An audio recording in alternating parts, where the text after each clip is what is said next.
Bonjour à tous et bienvenue dans cette nouvelle vidéo. Je vous propose aujourd'hui de réaliser une recette de panna cotta, mais pas n'importe quelle panna cotta. On va réaliser ensemble une panna cotta citron, fraise et huile d'olive. Alors si ça vous intéresse, restez là.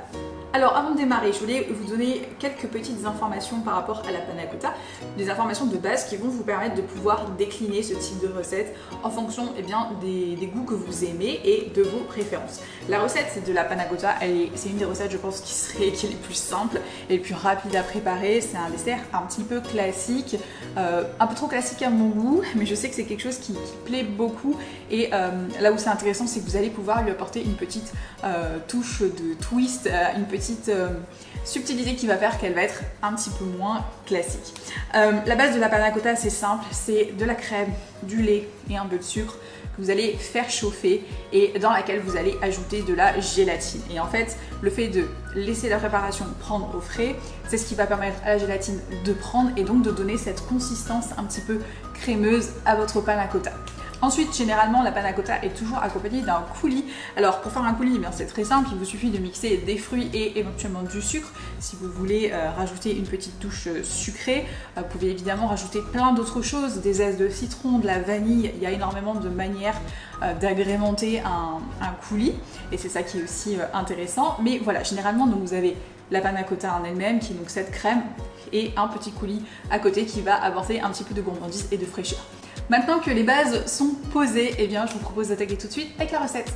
Pour réaliser cette recette, vous allez avoir besoin de 500 g de fraises, de 350 ml de crème fraîche, crème liquide à 35% de matière grasse, de 150 ml de lait frais entier, de 80 g de sucre, de 3 feuilles de gélatine, soit équivalent environ de 6 g, de 3 cuillères à soupe d'huile d'olive extra vierge, et du zeste râpé d'un gros citron jaune. Alors la première chose à faire, c'est de mettre la gélatine dans de l'eau froide. Alors j'insiste vraiment sur ce point, l'eau doit être vraiment très froide, autrement la gélatine ne se ramollira pas. Donc ça prend à peu près quelques secondes. Donc je vais laisser ça là-dedans et en attendant je vais faire chauffer la crème à feu moyen et je vais ajouter le zeste d'un gros citron jaune et je vais le laisser infuser ça bien tranquillement pendant environ 5 minutes. Ajouter du zeste, ça va vraiment permettre de parfumer la crème et donc de lui donner ce côté un petit peu citronné de manière subtile.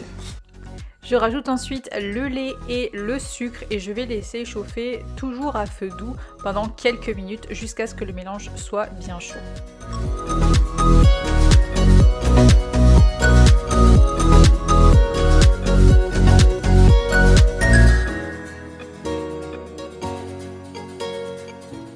Je vais ensuite venir rajouter la gélatine que j'ai bien essorée et je sais qu'elle est prête quand elle a une matière vraiment justement bien friable et le fait qu'elle ait été refroidie va permettre de la faire bien fondre et je l'ajoute donc hors du feu. Une fois que c'est fait, je vais rajouter également l'huile d'olive et je vais fouetter pour bien l'incorporer et je laisse encore quelques minutes le temps que ça infuse.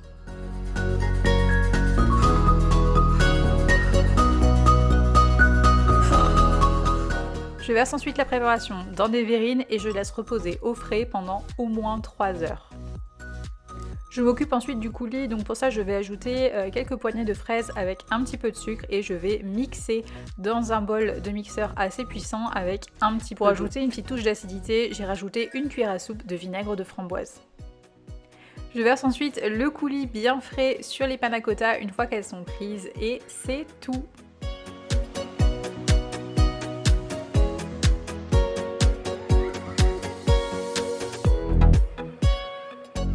J'espère que cette recette vous aura plu. Si vous la reproduisez chez vous, n'hésitez pas à me laisser votre avis dans les commentaires et je vous dis à très bientôt pour une nouvelle vidéo. Ciao!